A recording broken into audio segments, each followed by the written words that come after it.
2008, you know. In 2008, I was, I think, maybe coaching Brisbane Roar, mate. So fair to say I wasn't around. And really, if you think that that's kind of coming across my desk, I think people are keeping a fair bit away from me at the moment because of what's really important, and that is, you know, we've got a big game on Sunday that, you know, obviously with the issues we've got around the team tomorrow, that's where my focus is. I understand that questions to you. But you don't get and I think I've just answered it. That it's just not across my desk, mate. If for me to give you an answer would mean for me to sit down with whoever's doing the investigation, whoever's got all the information here. You know how many hours? I don't know if you've spent any hours doing that, but I don't have that time in my day to be sort of assessing those kind of issues. And as I've always said with those kind of things, and this is not just about this issue, any of those issues, there are people responsible who, as you said, maybe I'm the spokesman, but I'm the spokesman for the football club in terms of the football. I would hate it, absolutely, if you got a lawyer out here and he started talking about what formation we're going to play on the weekend. So I'll just keep my mouth shut with those things, not because of any other reason that, like I said, I respect the space that other people are in and I'm in.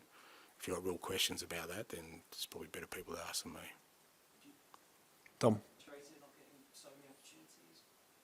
No, I haven't had an issue with Gio at all. He's, like I said, he's you know, he had a really strong pre-season, then he got injured against Fulham, which was his first start, and that kind of set him back for quite a while, and sort of he's been working his way back to fitness. You know, I haven't had any issues with any of the players in terms of frustrations. All of them know that they're in the same boat. They work hard at training. They'll get their opportunity when it comes, and when it comes, it's up to them to sort of put in performances and play at a level that continues to allow them to be part of it. Tom? Yeah, I mean, I think we've scored a fair few after 90, so the ledger's pretty even, I think. So, no, I don't think that's, you know, I think there's been circumstances. I mean, we conceded, 2 against Tottenham, against Chelsea, but we were down to 9 men, so there's a fair correlation there. And, the last game we didn't play well. We didn't deserve to win that game. Even if we had won it, I wasn't happy with the way we played. That was more of an issue for me than the fact that we conceded late. We just didn't. It was probably the first game this year where we just didn't look like the team I want us to be. And some of that's understandable because obviously after the Chelsea game, we had to change a fair bit of the team, and there's guys coming in who hadn't played for quite a while.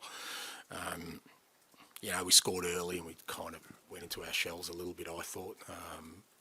Analysing the game, like I said, walked away, disappointed we lost, obviously, particularly in the way we did, because like I said, after 90 minutes we were still ahead, but I didn't like the way the team looked. That was more important for me. That's the stuff we need to sort of address moving forward.